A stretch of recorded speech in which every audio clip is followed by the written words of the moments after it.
I've now been using the Sony a7R III for a little more than a month with some fantastic travels with it to Alaska and Yosemite National Park. And I'm ready to share a few features that I love about this camera and may make it a worthwhile upgrade for you over an earlier Sony, and a few features that I less than love.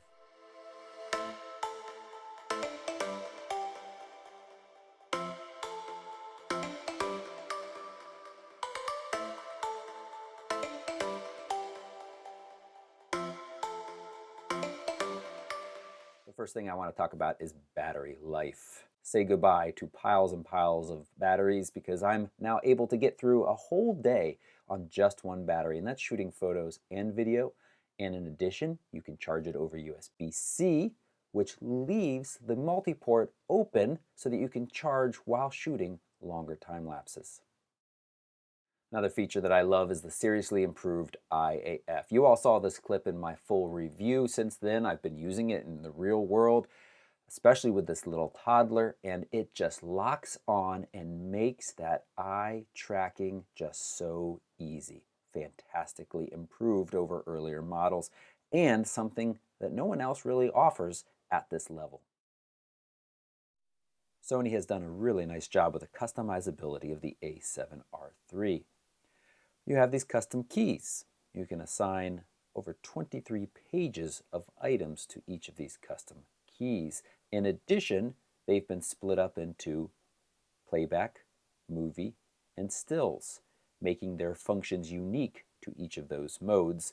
And in addition, you could set up the My Menu tab with anything from the rest of the menu, which is now color-coded and a little bit more organized.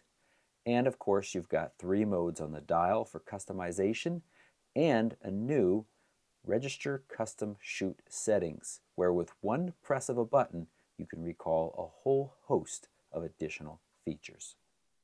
This is a little difference, but it is hugely helpful. With the a7R II, whenever I pulled the camera near my body, the eye sensor would think that I had it up to my face and turn the LCD off. Now, if the LCD is pulled out of the a7R III, that eye sensor is disabled.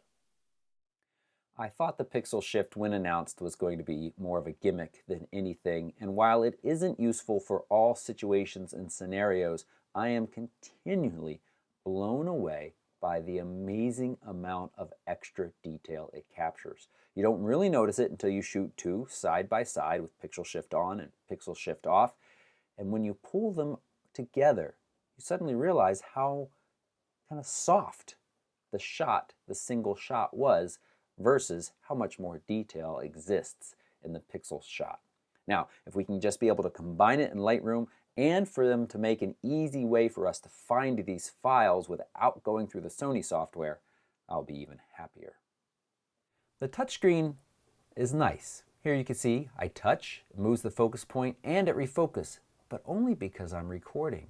If you're not recording, it only moves the focus point, which is limited in its usefulness. And of course, I would love to be able to select the menu items with a quick touch, but you still have to use the joystick, which isn't terrible, but it would be even faster to be able to touch to change menu items.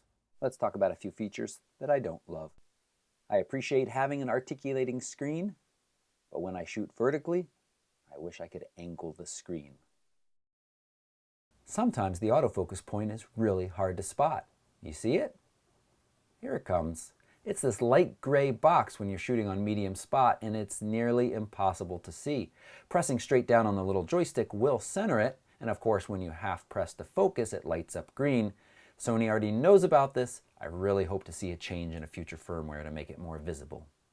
In general, this camera's a lot more responsive, but if you accidentally shoot a burst and then realize you want to take it off high speed, you do have to wait a minute until it writes that burst before you can set to single shooting. All right, if you found this video helpful, give it a quick thumbs up and don't forget to subscribe for more gear reviews, tips, tricks, and travel videos. And if you'd like to travel with me to someplace fantastic like Alaska for the Northern Lights or Yosemite for epic clouds and beautiful tall mountains, you can do that.